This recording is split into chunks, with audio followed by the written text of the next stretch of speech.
విజయవాడ శివారులో బుడమేరు గండ్ల పూడ్చివేత పనులు వేగంగా కొనసాగుతున్నాయి. ఇప్పటికే 2 గండ్లను పూడ్చివేశారు. అయితే 3వ గండి పూడ్చివేత అత్యంత క్లిష్టంగా మారింది. దాంతో 3వ గండిని పూడ్చేందుకు 40 ఆర్మీ ఇంజనీర్ల బృందం ప్రయత్నాలు సాగిస్తోంది. అటు రోడ్ల ఏర్పాటుకు 2 గండ్ల ఏర్పాటుకు దాదాపు 50,000 టన్నుల మెటీరియల్ ను వినియోగించారు.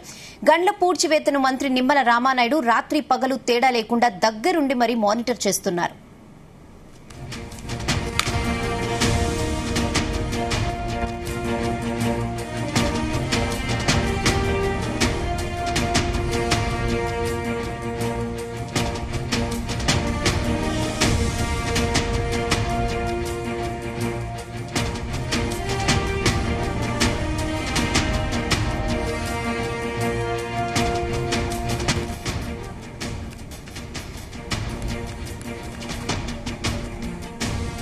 విజయవాడ శివారులో బుడమేరు గండ్ల పూడ్చివేత పనులు వేగంగా కొనసాగుతున్నాయి. ఇప్పటికే 2 గండ్లను పూడ్చివేశారు. అయితే 3వ గండి పూడ్చివేత అత్యంత క్లిష్టంగా మారింది. దాంతో 3వ గండిని పూడ్చేందుకు 40 ఆర్మీ ఇంజనీర్ల బృందం ప్రయత్నాలు సాగిస్తోంది.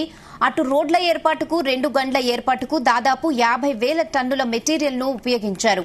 గండ్ల పూడ్చివేతను మంత్రి నిమ్మల రామానాయుడు ఎప్పటికప్పుడు రాత్రి పగలు తేడా లేకుండా దగ్గరుండి మరీ పర్యవేక్షిస్తున్నారు. ఇదే విషయంపై మరిన్ని అప్డేట్స్ మా ప్రతినిధి యశ్వంత్ అందిస్తారు. యశ్వంత్. Thank you Rehana. ఏపీలో కురిసినటువంటి వర్షాలకు మాత్రం విజయవాడ అతలాకుతలం అవుతుంది. దీనికి ప్రధానంగా చూసినట్లయితే మాత్రం ప్రకాశం బ్యారేజీకి వరద ఒక ఎత్తు అయితే మాత్రం ఇటు బోలా బ్యారేజీకి అయితే మాత్రం వస్తున్న వరద మరో ఎత్తు అని చెప్పుకోవచ్చు. ఈ వరద ప్రవాహంతో కూడా ఇటు మాత్రం మరవేడి నుంచి వస్తున్న వరద అయితే మాత్రం పెద్ద ఎత్తున రావడంతో విజయవాడకి అయితే మాత్రం పెద్దగా తలనొప్పిగా మారిందని చెప్పుకోవచ్చు. ఇప్పటికే ఉన్నటువంటి ఆ మరవేడి నుంచి వచ్చిన వరదకైతే మాత్రం అధికారులు అయితే మాత్రం 2 గంటలు పూర్చిన పరిస్థితి అయితే ఏర్పడింది. దీంతో కూడా 3వ గంట పూర్చేందుకు అయితే మాత్రం అధికారికి కత్తి మీద సామలాగా ఏర్పడింది.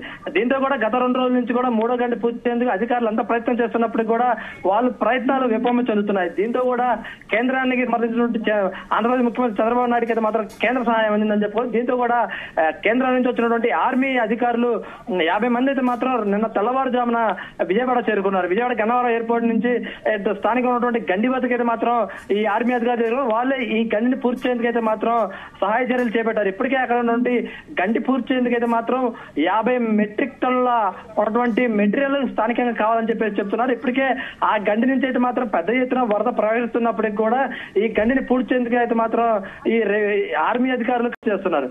ఇప్పటికే గత 3 రోజుల నుంచి జరుగుతున్నటువంటి పనుల్లో కూడా 2 గంటలు పూర్తి చేసేందుకు అయితే మాత్రమే అధికారులకు తీవ్రంగా కృషి చేశారు. దీంతో కూడా 3వ గంటలు పూర్తి చేసేందుకు అయితే మాత్రం అధికారులు పెద్ద ఎత్తున కష్టపడినప్పటికీ కూడా ఈ గంటి పూడ్చలేని పరిస్థితి ఏర్పడింది. ఇప్పటికే అక్కడ గత 2-3 రోజుల నుంచి కూడా మంత్రి ఏదైతే రామ్మోహన్ నాయుడు ఉన్నారో అక్కడ ఘటనా స్థలంలో ఉండి కూడా రేత్రి అని పగుల తేడా లేకుండా కూడా అక్కడే ఉండి పనులు సమీక్షిస్తున్నారు. ఎప్పటికప్పుడు కూడా అప్డేట్స్ అన్ని కూడా ఇటు రాష్ట్ర ముఖ్యమంత్రి చంద్రబాబు నాయుడుకి అదేవిధంగా నారా లోకేష్ తో పాటు పవన్ కళ్యాణ్ కూడా ఎప్పటికప్పుడు అప్డేట్ చేస్తున్న పరిస్థితి ఉంది. దీంతో కూడా ఈ గంటి పూడిస్తేనే తప్ప విజయవాడలో లోతట్టు ప్రాంతాలు కూడా ఈ ప్రళయం నుంచి తప్పించుకున్న పరిస్థితి ఏర్పడింది. ఇప్పుడు ఈ వరద ప్రభావం కొన్ని ఏరియాల్లో వరద ప్రభావం తగ్గినప్పటికీ కూడా మరికొన్ని ఏరియాల్లో మాత్రం ఈ వరద మాత్రం ప్రవాహం తప్పట్లేదని చెప్పుకోవచ్చు. ఈ గండిని పూర్తి చేసేందుకైతే మాత్రం ఈ రోజు సాయంత్రం లేదా రేపు మధ్యాహ్నం కల్లా పూర్తి చేస్తామంటూ కూడా ఇటు ఆర్మీ అధికారులు చెప్తున్న పరిస్థితి ఏర్పడింది. కానీ వాళ్ళకి కావాల్సిన మెటీరియల్ ని ప్రభుత్వం అందించేందుకైతే మాత్రం కసరత్తు చేస్తుంది. 50 మెట్రిక్ టన్నుల ఉన్నటువంటి ఇటు పెద్ద పెద్ద బండరాలు కానివచ్చు, అటు పెద్ద పెద్ద గలస టన్నులు కావచ్చు, ఇవన్నీ సమకూర్చుతే తప్ప మేము ఏర్పాటు గండి పూడ్చలేమంటూ అయితే మాత్రం రైతు ఆర్మీ అధికారులు చేస్తున్న పరిస్థితి ఏర్పడింది.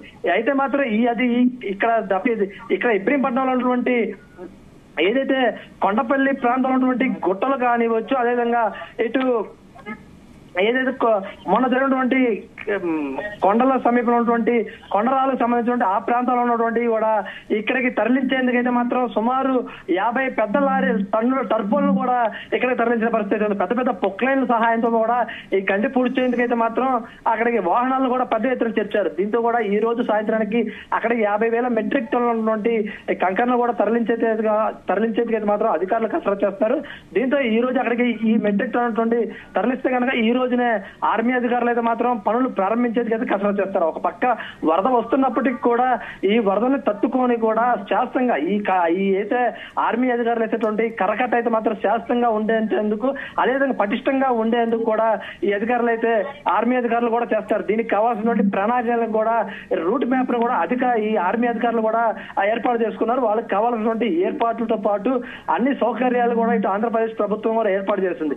దీంతో కూడా ఈ రోజు లేదా ఈ కరకట్టను కూడా పూర్తి చేస్తారంటూ కూడా ఈ ఆర్మీ అధికారులే చెప్తున్నారు. దీనికి సంబంధించి కూడా ఇక్కడ స్థానికంగా ఉన్నటువంటి మంత్రి రామ్మోహన్ నాయుడు కూడా అక్కడే ఉండి ఎప్పటికప్పుడు కూడా పనులు అయితే సమీక్షిస్తున్నారు. ఈ వరద ఉధృతి కొంచెం మేర అయితే మాత్రం తగ్గితే మాత్రమే కొంచెం కరకట్ట కూడా స్ట్రాంగ్ గా ఉండే అవకాశం ఉన్నట్లయితే మనకు తెలుస్తుంది. దీంతో కూడా ఇప్పటికే ఈ వరద ప్రవాహం ఉన్నప్పటికీ కూడా విజయవాడలో ఉన్నటువంటి 100 ప్రాంతాల్లో అయితే మాత్రం 100 సచివాలయాల పరిధిలో అయితే మాత్రం ఈ వరద ముప్పు ఇంకా అలాగే సాగుతుంది. సుమారు నడుము లోతు నేలలో కూడా ఇంకా 100 సచివాలయాలు ఉన్నటువంటి ప్రాంతాలు అయితే మాత్రం ఇంకా నడుము లోతు నేలలోనే ఉన్నారని చెప్పుకోవచ్చు.